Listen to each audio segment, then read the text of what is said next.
मित्रों, आपकी बात आपके साथ राकेश मोहन त्यागी यूट्यूब चैनल के से 191 10 जनवरी के सायकालीन अंक में आप सभी का हार्दिक स्वागत अभिनंदन। मित्रों, आज मैं आप सबके समक्ष चर्चा करूंगा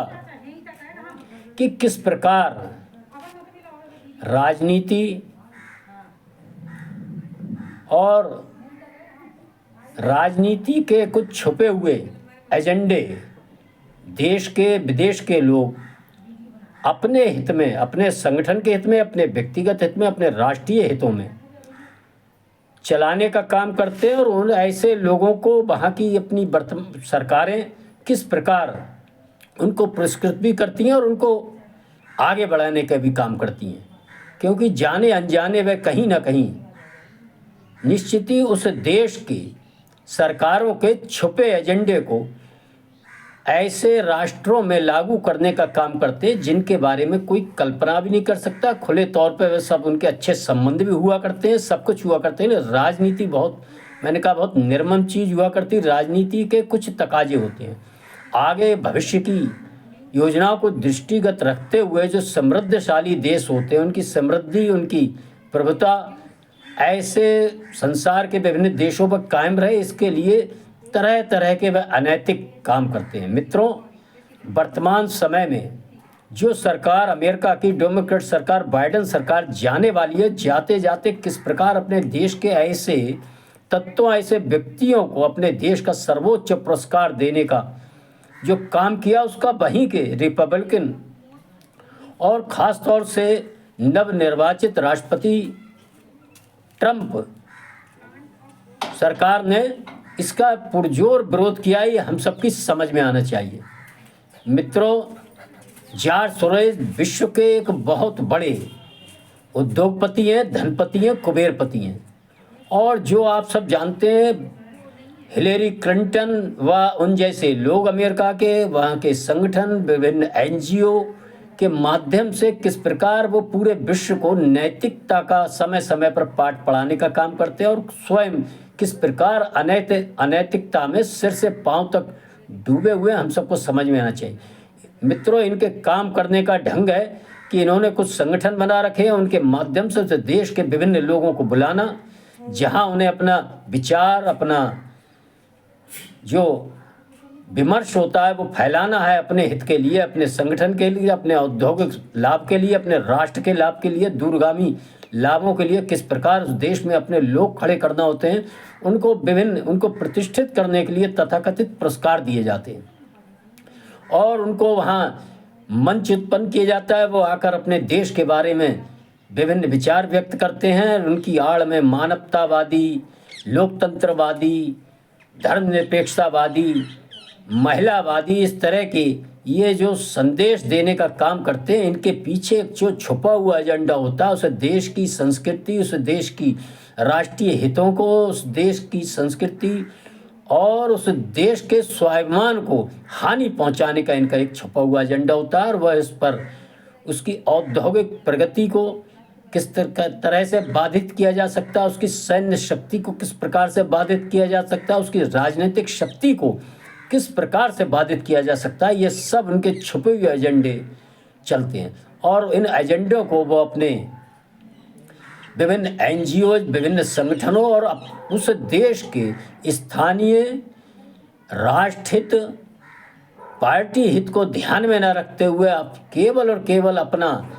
स्वयं का हित ध्यान में रखने वाले ऐसे राजनीतिक लोगों को अपना मोहरा बनाकर काम करते हैं। मित्रों, ये हमारे भारत देश में भी आप सबने देखा होगा कि जॉर्ज सोरोस जैसे व्यक्तियों की कही बात को इस देश के, हमारे देश के विभिन्न राजनीतिक दल किस प्रकार ब्रह्म वाक्य मानकर और उनके इन विचारों को यहाँ फैलाने में अपनी भूमिका व्यक्त करते हैं और विदेशों में जाकर भी इस पर प्रश्न करते हैं। किस प्रकार इस देश के औद्योगिक घरानों, चाहे अडानी अंबानी हो, चाहे टाटा हो, इनके बारे में तरह तरह के अनर्गल प्रचार, झूठे प्रचार करते हैं और हमारे देश के इन ऐसे संगठनों, ऐसे व्यक्तियों का मोहरा बने राजनीतिक दल उनको एक झूठा शोर उठाकर किस प्रकार देश की आर्थिक प्रगति, राजनीतिक प्रगति, सैन्य प्रगति, स्वाभिमान की ओर बढ़ती और देश की राजनीतिक शक्ति जो विश्व में इन औद्योगिक घरानों के विभिन्न किए कार्यों के माध्यम से आप सब देखते होंगे मित्रों, बढ़ती जा रही है। वह चाहे ईरान का चाहवार हो, चाहे इजराइल का हाफा बंदरगाह पर लिया फैसला हो अडानी का, चाहे बिजली संयंत्र लगाने का काम हो, आज चाइनीज कंपनियों को जमकर हमारे देश के उद्योगपति उद्योग के हर क्षेत्र में विश्व स्तर पर मुकाबला ही नहीं कर रहे, वहाँ की कंपनियों का अधिग्रहण करने का काम कर रहे हैं। ये एक विश्व के सामने का आश्चर्यजनक परिणाम है कि आखिर कैसे भारत एक गरीबी में सिसकता, लाचार, राजनीतिक रूप से अस्थिर और जिसकी अपना कोई राजनीतिक एजेंडा नहीं था कि विश्व में उसका क्या स्थान हो, उस पर ध्यान न देते हुए किस प्रकार का देश था। और सारे लोग उसकी मजबूरियों का फ़ायदा उठाकर अपने राजनीतिक अपने हथियारों के उद्योग धंधों के माध्यम से किस प्रकार एक बड़ा मोटा मुनाफा कमाते थे। मैं लगातार अपने इन वीडियो के माध्यम से आपका ध्यान इस ओर दिलाना चाहता हूँ कि इस देश की राजनीति दो कालों में गिनी जाएगी। एक, देश की आज़ादी 47 से 2014 तक का जो भारत था वह किस प्रकार था, वह आप सब जानते हैं मित्रों। इसके बाद 2014 से आज 2025 के बीच का जो भारत है, उस भारत ने अपने स्वाभिमान के साथ, अपने राष्ट्रीय हितों के साथ और अपने जो विचार है भारत का, सर्वे भवन्तु सुखिनः सर्वे सन्तु निरामयाः, सब सुखी हों सब निरोगी हों, ये भाव लेकर एक मजबूती से जो विश्व के अंदर अपने राजनीतिक कदम बढ़ाने शुरू किए हैं। और भारत का नेतृत्व, भारत देश अब न किसी से दबता है न किसी को दबाता है। आँख में आँख मिलाकर जो बात करने का उपक्रम भारत में शुरू हुआ है इन 10 वर्षों में, इससे निश्चित ही ऐसे विदेशी तत्वों, ऐसे जॉर्ज सोरोस, हिलेरी क्लिंटन व अन्य पश्चिमी राष्ट्रों में जो सनातन की प्रगति, भारत की प्रगति, भारत की औद्योगिक प्रगति, भारत की राजनीतिक प्रगति बढ़ते हुए देखकर आश्चर्यचकित हैं और इससे कहीं वो अचंभित भी हैं। और उनके दूरगामी परिणामों के लिए वह जानते हैं कि भारत का उभरना, भारत ने जो निर्णय लिया है कि आने वाली 2047 को भारतवर्ष की आज़ादी के 100 वर्ष बाद भारत विकसित राष्ट्रों के प्रथम पायदान पर खड़ा हुआ। और मित्रों, ये केवल नारा ही नहीं है, उन लोगों ने देख रहे हैं कि इन 10 वर्षों में भारत 11वें 12वें नंबर से आते आते आज 5वें 4थे नंबर पर आ चुका है। और आने वाले समय में देखेंगे आप 3रे नंबर पर भारत अपनी आर्थिक प्रगति के आधार पर विश्व के राष्ट्रों में गिने जाने वाला है। निश्चित ही वर्तमान समय में जो राष्ट्र इन पोजीशन पे हैं, इन सीढ़ी पर हैं, तो उनको निश्चित ही चिंता है और उनके द्वारा ऐसे वित्त पोषित, उनसे समर्थित ऐसे व्यक्ति, ऐसे लोग और ऐसे संगठन भारत की व्यवस्था में निश्चित ही उथल पुथल पैदा करना चाहते हैं। आप सबने देखा होगा वह जॉर्ज सोरोस जो स्वयं अनैतिकता में कार्यों में सिर से ऊपर पांव तक डूबे रहते हैं, वे किस प्रकार पूरे विश्व को नैतिकता का पाठ पढ़ाते हैं। भारत में सीए कानून हो, चाहे कश्मीर की धारा 370 हटाने का प्रस्ताव हो, किस प्रकार भारत के अंदरूनी मामलों में भारत सरकार को नैतिकता का पाठ पढ़ाते हैं। मित्रों, ये लोग ऐसे जो इनके हितों को साधने का काम उस देश के अंदर ऐसे राजनीतिक दल, ऐसे व्यक्ति व समूह करते हैं, उनको पश्चिमी ऐसे संगठनों के माध्यम से इनाम दिलाकर उनकी प्रतिष्ठा बढ़ाकर किस प्रकार आगे बढ़ाते हैं और समय आने पर वह लोग किस प्रकार उनके कार्यों को फलीभूत करते हैं। ये हम सब बांग्लादेश के अंदर वर्तमान समय में जो प्रधानमंत्री के पद पर बैठाले गए हैं, उन साहब को देख सकते हैं कि किस प्रकार की उथल पुथल, और जिनको शांति का नोबेल पुरस्कार दिया गया था, वह किस प्रकार अशांति का कारण बांग्लादेश में बने हुए हैं। जो बांग्लादेश आर्थिक प्रगति पर मजबूती से बढ़ जाता है, वह आज कैसे विपन्नता की ओर बढ़ रहा है। और उसका एक हिस्सा